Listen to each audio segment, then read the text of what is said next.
Hello, everybody, and welcome to another edition of Commerce Chats. It's amazing to see you all here, and we're so glad that you're able to join us. So before we kick things off, my name is Krish. I'm your host here at Commerce Chats. As always, this is a collaborative conversation. Feel free to drop any comments in the chat section, and we'll try and address any questions that you may have, any comments. Please let us know. Any questions that you have are always so interesting, and I'm sure Cristi, our guest today, is going to love answering them for you. Just before we get super into this, I would love if everyone could follow our social media pages, EICOM Institute.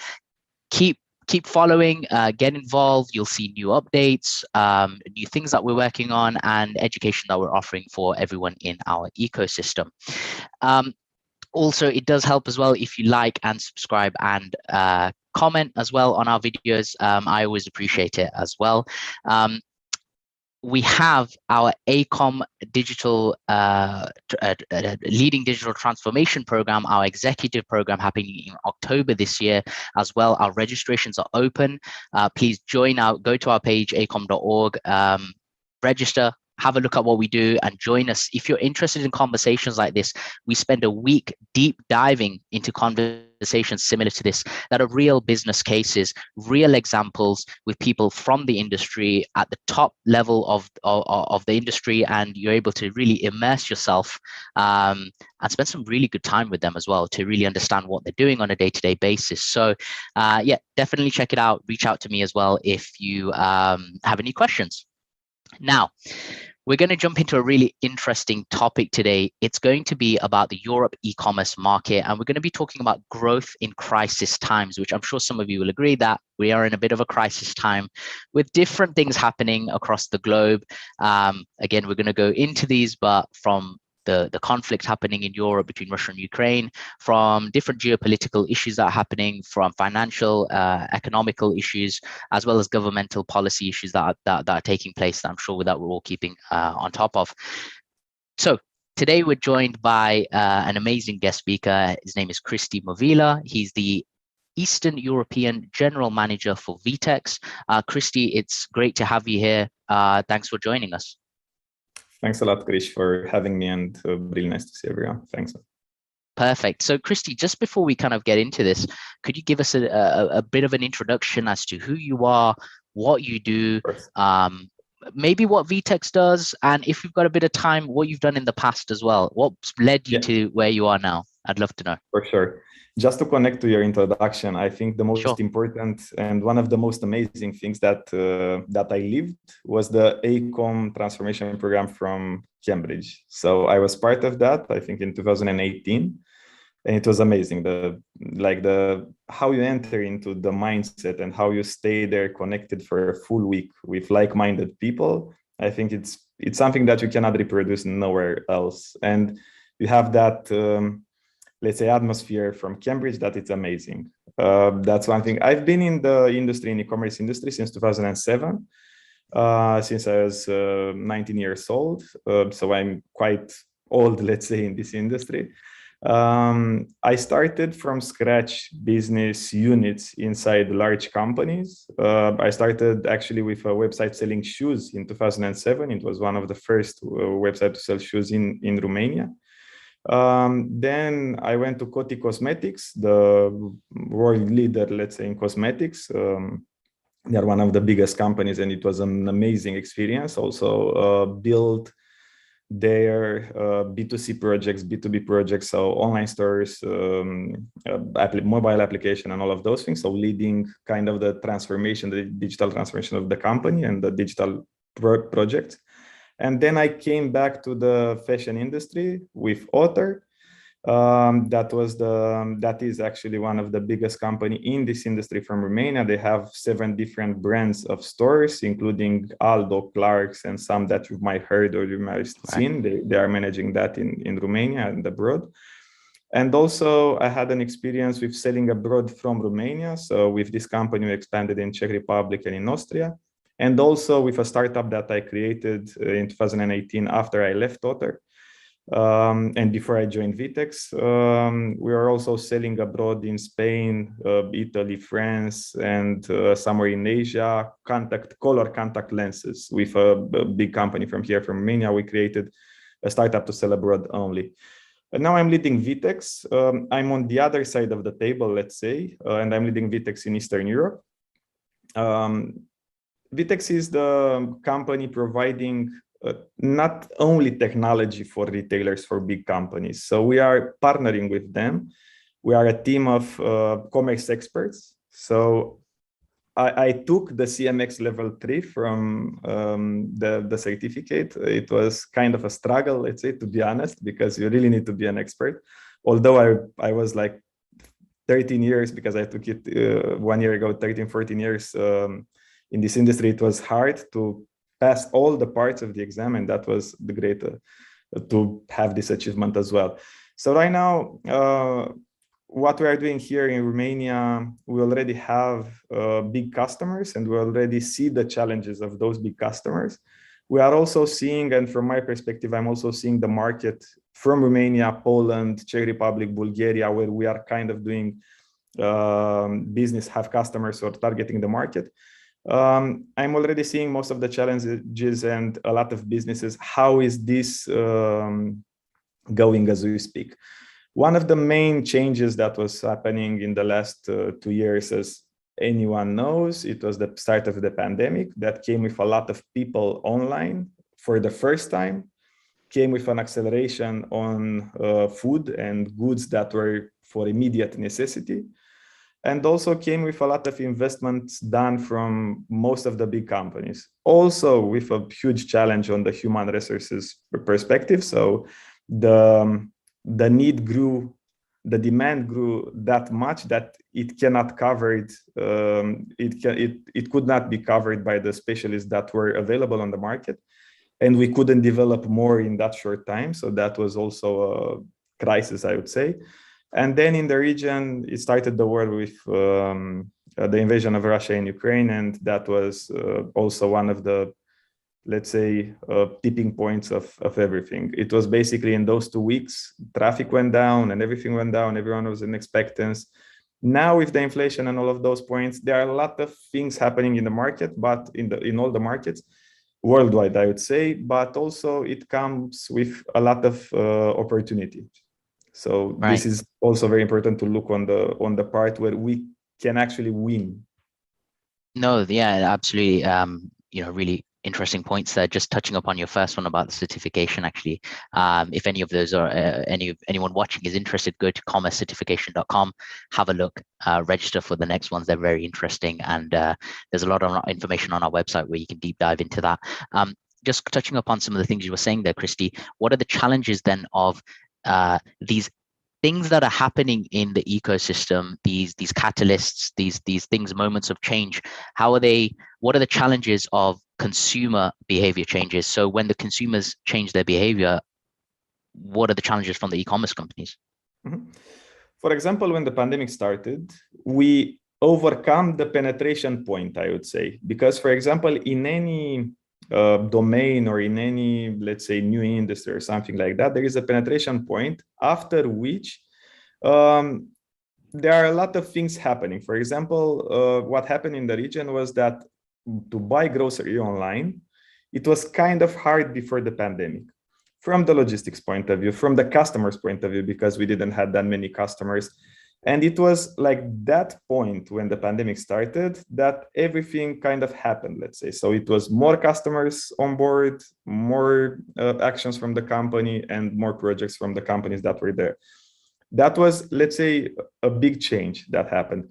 And also one of the points that I'm seeing is that with the constant changes, but not predictable, I think that this lack of predictability is the biggest enemy, let's say, of the business, because you cannot do business when you cannot predict what can happen, or you don't have a stability, let's say, or you cannot be constant in what you are doing. So that was one of the biggest challenges that companies faced. Then one that is a bit more actual, because I think this everyone saw, one that is a bit more actual is the increase of inflation. the lack of or the, let's say, the pains that and challenges that came in the logistics process and in the sourcing process from the, for example, I was discussing yesterday with a company producing food and producing diet food or whatever, supplements and things like that.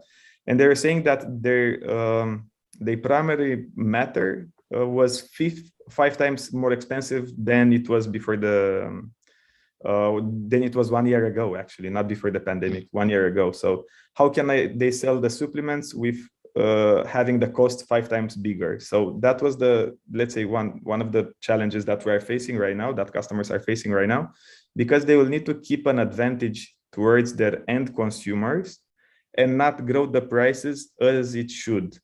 That comes with a lot of opportunities on the logistics process, for example, because they are automating, they are doing a lot of optimizing on all of those points. It comes with an optimization and in, let's say, having a better efficiency on technology. So it comes with a big opportunity there as well, and using the technology in their own advantage, into choosing more wisely their business areas. For example, there are a lot of companies becoming marketplaces instead of them buying other categories of products. And there are a lot of businesses more open towards collaborative commerce. That's also something that I saw with the start of the pandemic. And it's something that is happening more and more, because you would want, for example, and right now, big brands, right, like Samsung, Sony, Motorola, whatever, like big names that wouldn't enter ever into the direct-to-consumer market, because they would bother the key accounts, they would upset the, I don't know, the big retailers that were buying directly from them and selling to the consumers. Now they are targeting direct-to-consumer channels and all of those points of interaction with the customer, because the customer is there and because they can interact with the customer. So let's say those are the challenges in constant change of behavior that is happening with the customer, and also in having a lack of predictability of what's happening. For example, once with the start of the war in the region, in Romania and in Poland, it was almost a total freeze. As further you would go to the west, the freeze was smaller and smaller, and the effect was smaller and smaller for the start of the war. Then, as time went by, the inflation and the challenges in the logistics and everything kind of touched all the markets, not only the markets that were really close to the war zone. So, but again, I think that all of those points are coming with huge possibilities and Sure. that you can address, and you can improve your business, and you can do a lot of things if you, let's say, find the right ways, if you have the right people, if you find the right tools, and so on. Yeah, possibilities, opportunities, if you're looking in the market for education and improving these different techniques and strategies that you're using. I think something you touched upon there, which was volatility, right? This is a bad, or it is a bad environment for business when you can't predict where you're going to be, and with these constant changes that happen, volatility is never good for any business. I think you said something interesting there, which was something that I think is sort of my second question, is what should these companies, or what should people, commerce professionals like yourself, people who are watching this commerce chats, people in the industry, what should they pay attention to in this competitive landscape of digital commerce? As we know, it's very competitive. They've seen these changes happen, they've responded to them, but maybe looking forward as well a little bit, what should they pay attention to?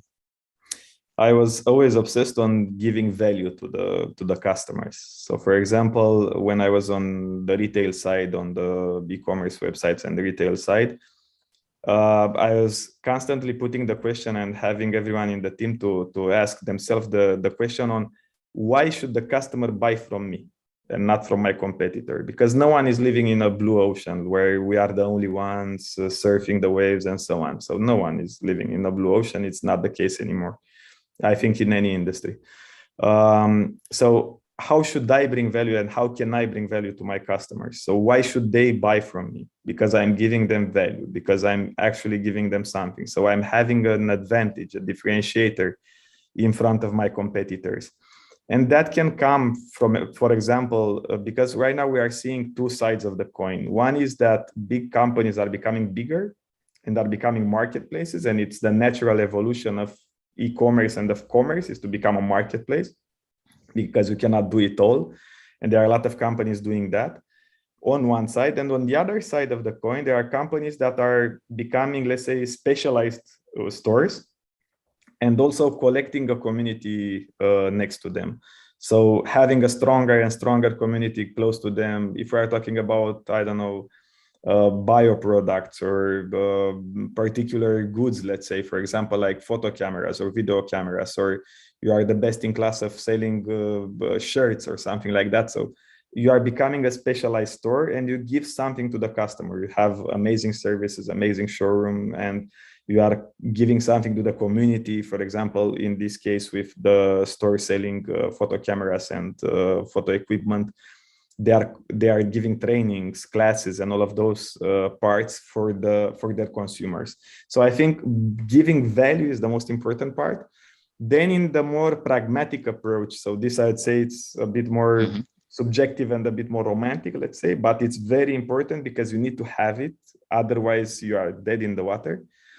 And on the more pragmatic approach, you need to look at the data. Because, for example, if it doesn't make sense to, I don't know, have developers in-house, why have them, right? Because you can pay for development hours, because it's hard to keep the developers in-house if you are a retailer, for example. Or it makes sense for you to bring another category of products, or maybe you can become a marketplace and bring a specialist, bring a professional close to you. Your customers, if you have a high acquisition cost, did you have the look on customer lifetime value? So see this customer that you acquired for large amount of money, right? You acquired and you say, oh, it's insane. You shouldn't do that because it's bad for the business. Yeah, but maybe this customer on a medium to long term is giving me a lot of value back, right? Because he's buying repeatedly, he's buying a lot, and my margin is high and I'm earning money. Or if I have a low acquisition cost, is this good? Maybe. But if the customer don't come and don't have repeated purchases, maybe I'm losing money. Maybe I'm bleeding money because the market isn't unlimited. So I cannot target with low acquisition cost infinite market, right? So it's very important. I have a technical profile, let's say. So this is kind of my burden because I'm looking a lot of data on data, and I'm doing a lot of math, let's say.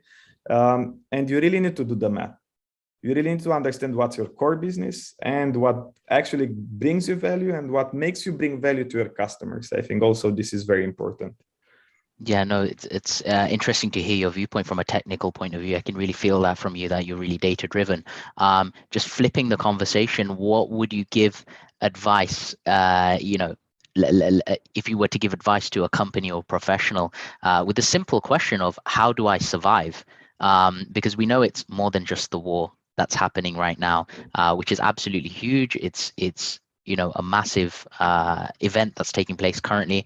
But as we're easing out the pandemic, inflation's rising cost, foods, inflation, the stock market, I can keep going here. But the simple question of how do I survive, in terms of practical steps, in just a few words, what would you kind of give to someone if you're in a room with someone and they asked you for that advice? What would be your few bullet points for that?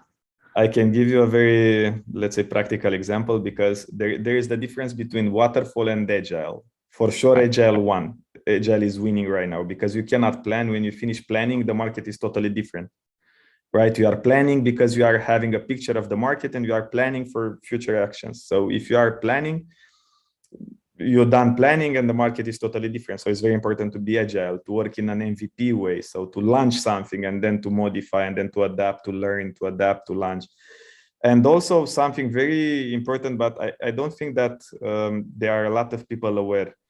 I had a meeting with the CEO club from Ukraine. So I'm in the CEO club here in Romania. So there are, I think, 300 or 400 CEOs from Romania in this club. And also we have a partnership, and in the same, let's say, structure worldwide is CEO Club Ukraine. So all the leaders from the big companies from Ukraine were in that meeting. I think it was 1 month or even more ago. Wow.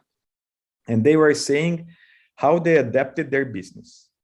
So one thing that is still in my mind, and it was like glue instantly, was that there is a big company, I think a $200-300 million company in revenue per year. And they're saying that each day they are understanding what they should do. So they are coming at the office, like the top management of the company, they're coming at the office at 5 in the morning.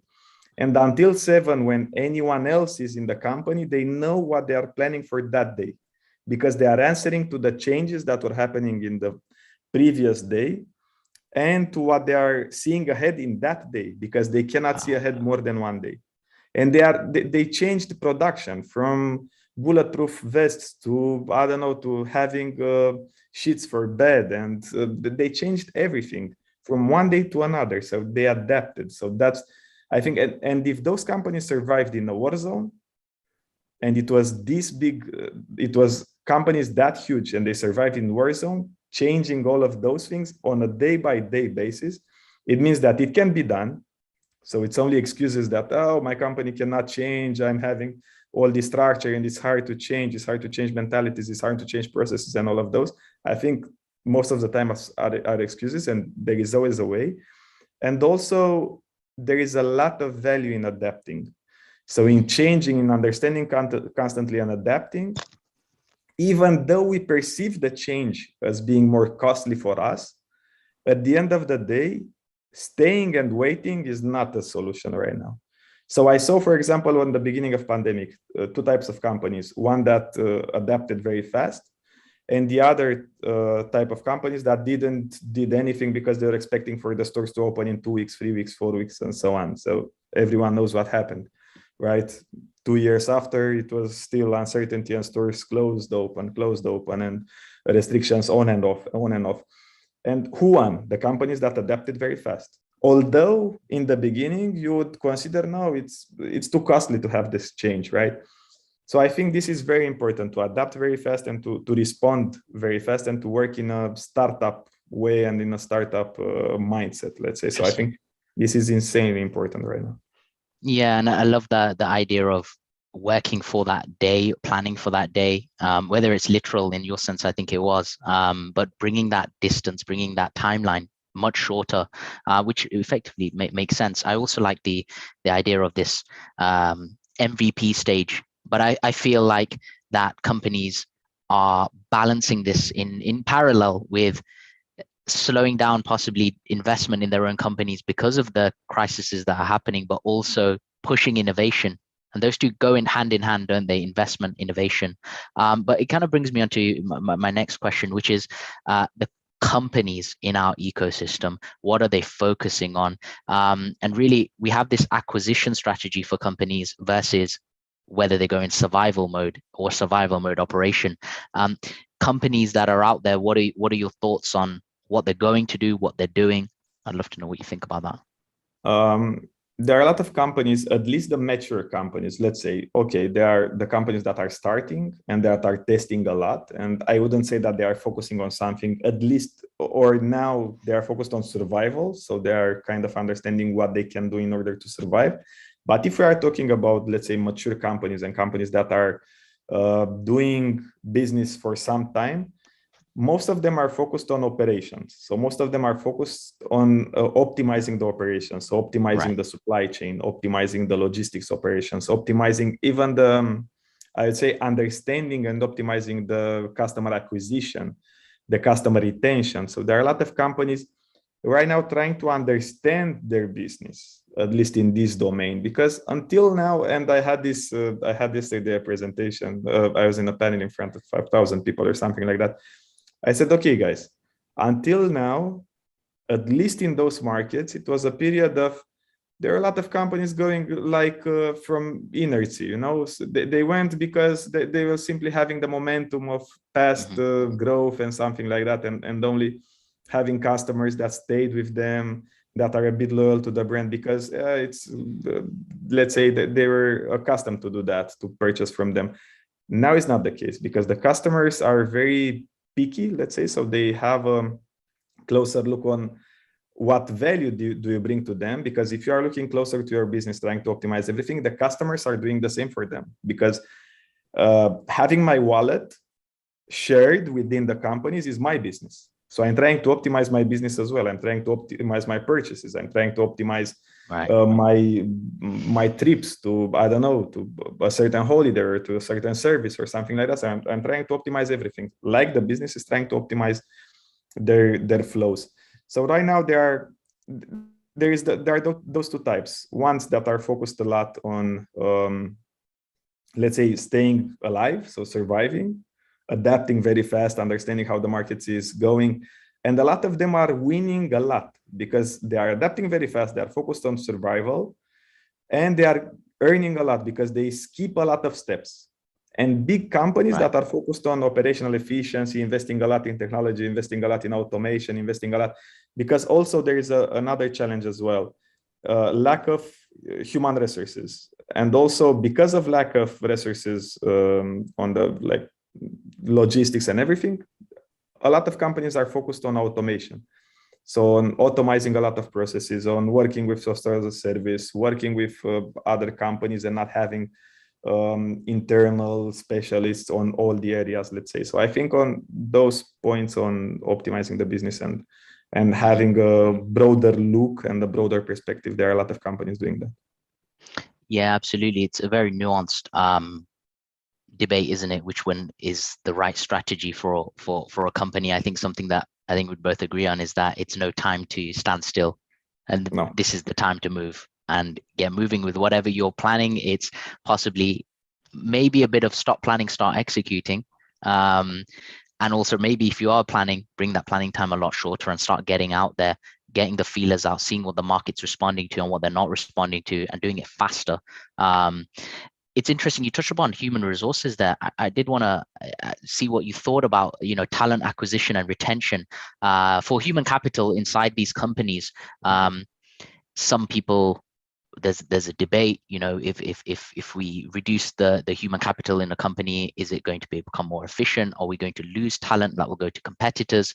What's the market like right now? We've seen things in the news with people leaving, people joining, some companies unaffected as well. I was wondering what your thoughts are on that at the moment. Also, from what I'm seeing, for example, right now, the view changed a lot. From I'm hiring someone and they should bring me value in the company, to me, the company giving value to the one that I want next to me. Of course, I'm talking, let's say, not on the where I really need to have some tasks being executed. So I'm really talking about building a team, like the core team or the management team or the team that is responsible of different things happening in the company. So that is building the company, right? So there can be layers, right? But now the paradigm changed in how me, the company, I can give value to them, and how can I bring them closer to my view? How can I make them part of my culture? Because it's getting harder and harder to build culture inside the companies with the remote work, because that's the biggest challenge. To make you feel that you are part of my company, of my dream, of what I'm building. Let's build together. Let's have your contribution, let's have mine. So I think this is the biggest challenge that companies are facing, and I see a lot of pain in this sector. And of course, at some point you will need to have a clear, let's say, overview of the company, and you will need to let go parts of the company that are not efficient, and you need to choose your battles. And you yourself as an employee, you need to choose your battles as well. Because right now what happened is that all the workspace is kind of, let's say, without borders, right? Because anyone can work from anywhere within any company. So it's basically, we don't have too many borders, but also the companies can hire from a lot of other places, and it's a competition on the talent acquisition and on being in the talented team as well. Because on one side, for example, from what I'm seeing and also from how I built the team here, I'm giving value to them, but the entire team is giving value to anyone new that is coming. Right. So when they will join, they will take value from the others as well. And also with them being a core, they will give value to the company as well, because that's the most important part, right? So I think this is very important to kind of keep the balance, and also to keep the balance between choosing specialists from the market and also building internal talents.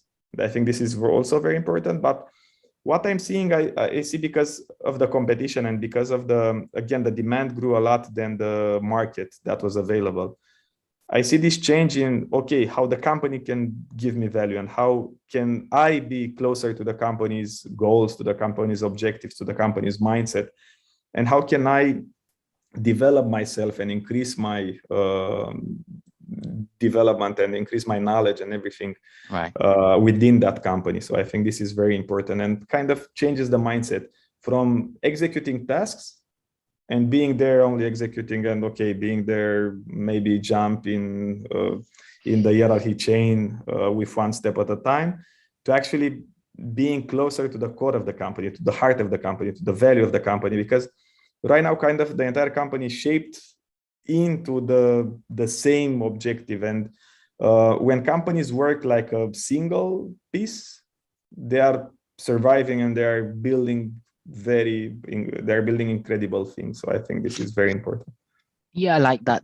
My main takeaway from what you're saying here is the emphasis even more on collaboration, knowledge sharing, being a single unit with the same idea and everybody on board with the right strategy. So not the time for confusion, but for the time for streamlined thought, everybody on the same page and everyone working towards the same goal in a time of volatility, which I think is important. We're over time, but I'm going to ask you one more question, because I love talking to you, Cristi, and I love when you're here on Commerce Chats. So I'm going to take this opportunity. Something that I've been thinking about recently is user experience in times of crisis. We have this debate between consumer perspective versus a business perspective, and these different strategies, to sum it up, when we talk specifically about user experience, why is it important? Why is it important in a time of crisis? And sometimes the focus is on the short-term results, when we know perhaps user experience benefits, when we make the changes, they happen in the longer term. So how do we balance this? Do we make changes to user experience? Do we stay static? What do we do? I think it's very important, because right now, again, it's a balance game, right? You need to adapt to constant changes in behavior of consumers, right? Because right now, everyone, for example, in most of the markets, are focused on quick commerce.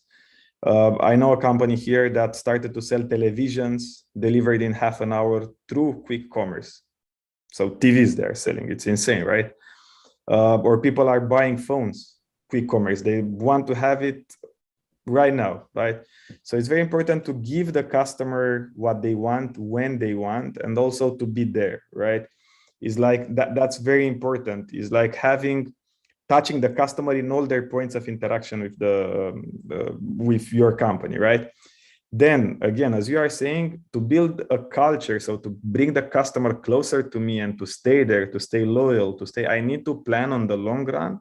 I need to have a very clear loyalty program, a very clear retention scheme with the customer, a very clear, let's say, touch points with them in all their points of interaction with me, so I can keep them closer to me. So I shouldn't lose them, because right now, again, it's not a blue ocean anymore.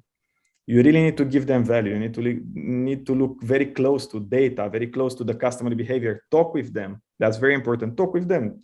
Take top 10 customers, invite them to lunch, have a brown table, and ask them a very qualitative approach. And you would see that top 10 customers are giving you more value than, I don't know, 1,000 new customers in a period of time. I did that math some time ago, and it was like, it's insane what data you can find out. How much margin can your top 10 customers give you? And just ask them. So see what's their feeling, why are they still there? If you lost one of the top 10 customers, ask them why did they leave. And also there are a lot of things and a lot of strings that you can pull, and you can win in the long run. So I think this is very important, to adapt very fast, and also to plan and to have a very clear strategy, so your customers will understand, will see consistency in your action, and they will know why they are coming to you back again and again. So that's very important as well. Yeah, and I think just coming as we come to a close here, some of the the results and some of the main takeaways from this were optimize your operations, be a cohesive unit, offer better experiences, and don't neglect the user experience, especially in times of crisis. I also feel like if we had a little bit more time, maybe for another commerce chats, we could talk about other new sales channels that maybe could arise from times of crisis and the innovation that can occur there. If you enjoyed this, the audience, if you enjoyed listening to this conversation, come to EICOM Cambridge. It's happening later this year. These are the types of conversations we have. And as Cristi gave us some really amazing practical advice that we can actually take and go and do. Today we can go and speak to our top 10 customers. We can have lunch with them, have a roundtable. If you like these discussions, come and join us, spend a week with us and immerse yourself in digital transformation knowledge with the best people in the industry, really. So if you have any questions, go to ecom.org. And if you're interested in the certification, go to commercecertification.com. But Cristi, it's been amazing to have you here, just to have your insight, practical knowledge, and your wisdom as well. So yeah, good luck in e-commerce in the volatile industry we're in right now. But thank you for your advice and thank you for joining us, and for everyone watching as well at home. Thank you. Thanks a lot for having me. Perfect. See everyone next week. Thanks, Cristi. Bye-bye. Bye-bye. Bye-bye.